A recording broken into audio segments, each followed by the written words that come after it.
Баатарч авахлан гишүүн дөрөнд жишээ болгохдоо тэр Алтай хотхон 90 хороол энэ төргээд Баянголын том хорооллуудыг иш татна лээ.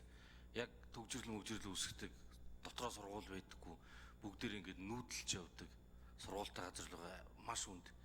Дээрээс нь энэ хойдлын гэр хорооллууд одоо тэр хорооллын хойдлын гэр хорооллууд чинь уул руу гардаг хүүхдүүд нь өвөл нөгөө аймаар халтргаатай утаатай тэгээд юу байдгүй чиглэлийн автобус байдгүй 1000 төгрөгийн таксинд зуудаг мөнгө байхгүй алхдаг жоохон хүүхдүүд. Тэгэхээр ер нь агуулгаараа энэ хуулийн нэмэлт өөрчлөлт бол маш зөв зүйтэй юм байна гэж үзэж байгаа.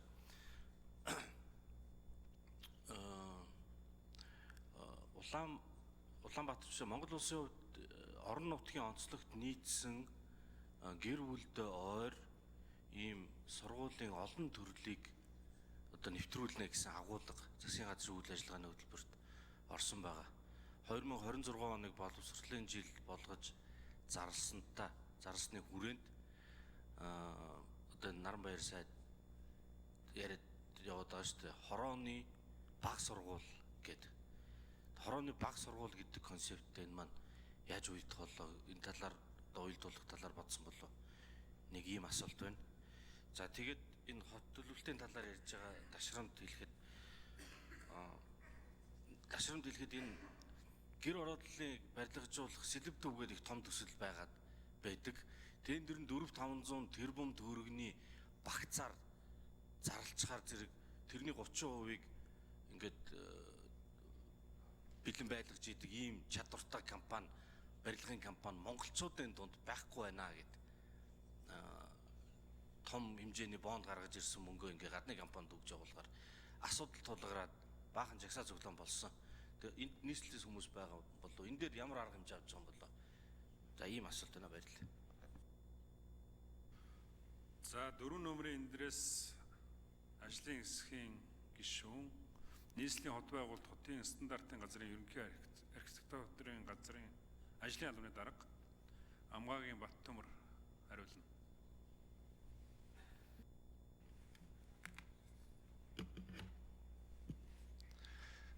За жаргал сайхны зол жаргал гишүүний асуултанд хариулъя. За өмнө нь бол Алтай хотхон одоо тухайн одоо хот тосхны барилгчлалын норм ба дүрм одоо мөрөлдөгдөхгүй байгаагийн шалтгаанаас бол Алтай хотхон одоо Маршал хотхон гэх мэт одоо сургууль цэцэрлэггүй хороол баригдсан үнэ. Энийг бол одоо зас залруулахад бол тухайн хуулийн заалтаар хүн амын нэгтрэл тухайн байршлаар нь одоо сургууль цэцэрлэгийг бол нэмэлтээр төлөвлөх шаардлагатай байгаа. Энэ дээр бол газар чөлөөлтүүд хийгдэнэ. Тэрнээс гадна одоо тухайн сургууль цэцэрлэгийн одоо хүртээмжийн асуудал яригдана. Тэгээд түрүүн ч гэсэн бас гишүүдийн дунд хэлэлцүүлэг өрнөд ер нь бол нэг барилгын давхрыг бол одоо нэмэгдүүлэх шаардлагатай гэдэг дээр бол санал нэг байгаа. Тэгээ ер нь бол тухайн нэвтрэл ихтэй бүсэд бол ер нь бол 960 хүүхдийн сургууль байлаа гэхэд бол нэмэгдүүлэх одоо 1200 одоо хүчин чадлыг нэмэгдүүлэх шаардлага байдаг. Энэс гадна тухайн одоо байршил нь бол зай талбайг болцсон байдаг.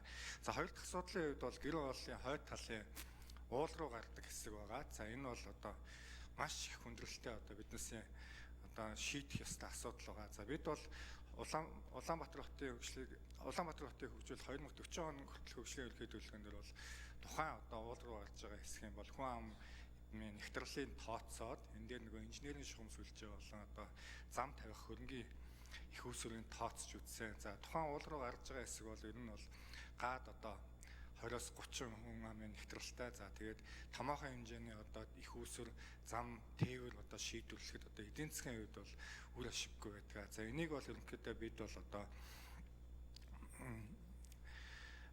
одоо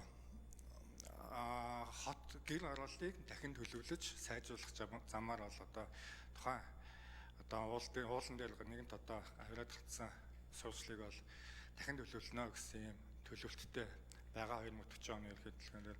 За Монгол улсын засгийн газрын 2026 онд боловсролын жил болгон зарлагтай холбоотойгоор бол манай байгууллага болон одоо нийслэлийн зүгээс бол хамтарч ажиллаж байгаа. Тухай бүрт нь бол саналаа өгөөд яваад одоо байршлын тодорхойлох, хүчин чадлын тодорхойлох, нэмэлт мэдээллийг өгөх ажил дээр бол идэвх санаачлахтай ажиллаж байгаа. Тэгээд за гэр ороллын барилгажуулалтын одоо сэлбэдэд төвтэй холбоотой асуудал дээр одоо над дээр бол одоо яг тодорхой одоо худалдаа авалтын үйл ажиллагаан дээр бол тодорхой мэдээлэл алга байна. Жаргал сайхны зол жаргал гишүүнд бол би ажил дээр очиод одоо танилуу тодорхой мэдээллийг явуулъя гэсэн юм байна. Баярлалаа. За төр зөр зогсчоор танаа газар чинь дотроо хэдэн хилцтэй ямар хилцтэй хэлээд өгдөө. Микрофон 4 номерын микрофон. Манай газар бол ерөнхийдөө бол бүтц оронтойгоор бол 99 хүний бүтц оронтойтой байгаа. За одоогор бол 50 ажиллаж байна. Манай дээр бол захиргаа санхүү, ерөнхий архитектурын ажлыг аль хот байгуулалтын хэлтэс, хот төлөвлөлтийн хэлтэс, инженерийн бэлтгэл арга хэмжээний хэлтэс, хотын стандартын хэлтэс, хууль эрх зүйн хэлтэс, тэгээд барилгын чанарын хэлтэс гэсэн ийм хэлтсүүдтэй байгаа.